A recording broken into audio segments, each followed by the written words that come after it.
everyone, welcome back to my channel. I am Britt, and if you haven't subscribed yet, you probably should, because I talk about geeky things, and today we are discussing dog vision. And why is this important? It's good to set your animals up for success for training purposes and for playing purposes.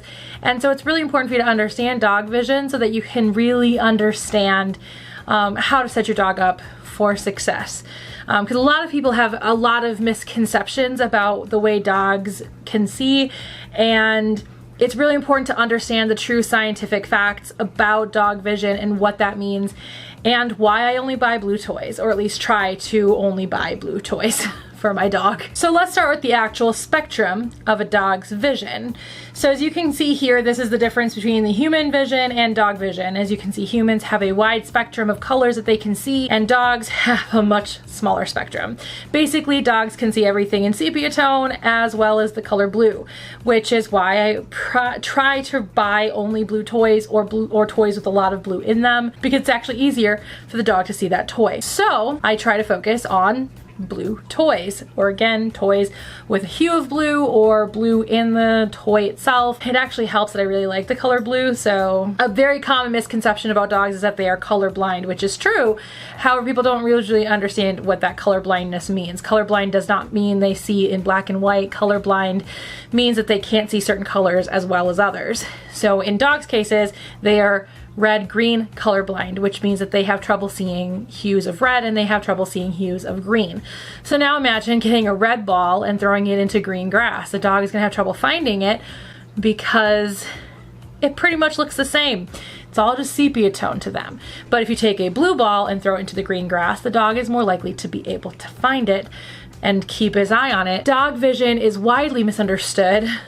I know when I was a kid, I always thought dogs saw in black and white. They don't. They actually see in sepia tone and blue. The other aspect of dogs' vision is their actual distance vision that they can see. Most dogs, or the average dog, their vision is 20/75. If you're unaware of how vision works, having 20/75 vision means that a dog has to be 20 feet away from something that we can be 75 feet away if you have 20/20 vision, in order to be able to see that object. So that means that dogs are actually quite nearsighted. So if you're standing across an open field, your dog probably won't be able to recognize you by sight, but they will be able to recognize you by sound and of course by smell, because you give off a very specific smell to your dog. Also keeping in mind that dogs can actually see movement better than sitting still. So when I first started training Cosmo many years ago now, one of the things that we did with Dakota was we would do sit. Just one little finger, sit. And Dakota somehow was able to learn that just fine and be okay with that. But I learned from my trainer back then that dogs actually learn better from bigger hand movements, bigger arm movements, if you're going to be giving a command with just your body. And so what he often told us to do was use big swooping movements. This is very true. Dogs can see big sweeping movements better than they can see small movements. So for Cosmo, for example, who is standing right there right now, I use this as a way to get him to sit. So I go, sit, and he does. And a lot of times I'll just do it quick. Like if I need him to sit, I'll just do like that. And that works for him. And usually I also command it, but dogs can also use the hand commands as silent commands as well. So I'll walk up to Cosmo and just go like that. I'll make eye contact with him and do that, and he will sit. I go down, or what do good puppies do? What do good puppies do? And it's down, it's usually down here like at my waist, but it's what do good puppies do?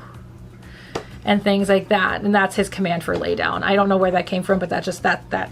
My dog reacts better to phrases for some reason. I don't get it. It's not scientifically accurate in any way, shape, or form, but that's how my dog is. So going back to the vision, there are some dogs that are obviously bred to have better vision, and there are some breeds that just genuinely have better vision.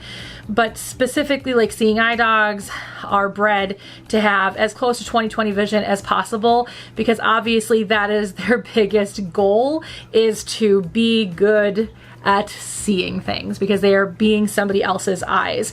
So I thought that that was really interesting when I found out that little tidbit of information about dog vision. So how does this set you up for success with the dog? Well, for example, using big sweeping hand movements when you're teaching the dog certain commands. So big sweeping hand movements in order for the dog to really understand what you're trying to get across to them. Plus, like I said, buy as many blue toys as you possibly can. This will help them learn how to play. This will help them learn how to listen to you better. And you're using their abilities. You're not going with whatever you want to do and them just having to go along with it like we did with Dakota back in the 90s. We didn't know this kind of information back then. So had we known that, we would have trained Dakota a lot differently. But luckily I got to learn these things while Cosmo was little, and therefore I got to teach Cosmo all these things, and I got to really enhance his life with better color by getting a lot of blue toys. It helps that I really like the color blue.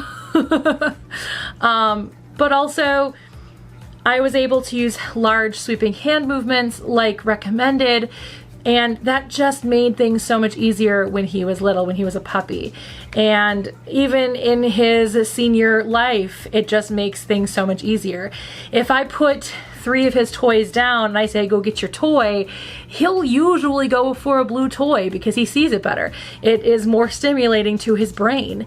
And I think that that in itself is really, really important. And so I want you to take that into consideration if you're thinking about getting a dog or already have a dog.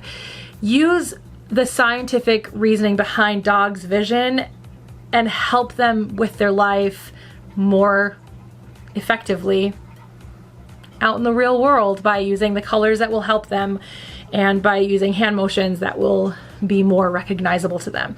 And also understand that if your dog isn't recognizing you from across an open field, just understand it's because they literally can't. It's like me taking off my glasses. Now I don't know my actual like vision right off the top of my head, but I mean my camera is quite blurry at the moment, so think I could recognize you across an open field? I don't think so, not without these. Anyway, I hope you all enjoyed this video. Let me know in the comments below any other kind of weird little fact videos you guys want me to do about animals down in the comments below. Remember, my expertise is fish, reptiles, amphibians, apparently, and because I've had a frog for so long now that apparently I'm an expert, dogs and cats, specifically cats, because I grew up with a ton of cats, a million of them, and Nova's the weirdest so far. So far, she's the weirdest. Anyway, let me know in the comments below anything that you guys would like to know more about animals. Was anything in this video surprising to you, or did you already know about dogs' vision to the extent that I know of the vision? Granted, I am not a scientist. I am not a biologist on dogs. This all comes from years and years and years of research of dog life and dog vision. So I am depending on experts just as much as you are. So anyway, I'll see you guys all next time. If you guys want to see the last pet tips video I did, you guys can click right here. If you guys want to see all of them, you guys can click right here. And if you want to subscribe to this channel, click here, my vlogging channel up here where I'm a pet parent. Hit the bell for notifications on both of those channels so you don't miss a single one of my videos. And please subscribe if you haven't already. I love you guys. I'll see you guys all next time. Bye.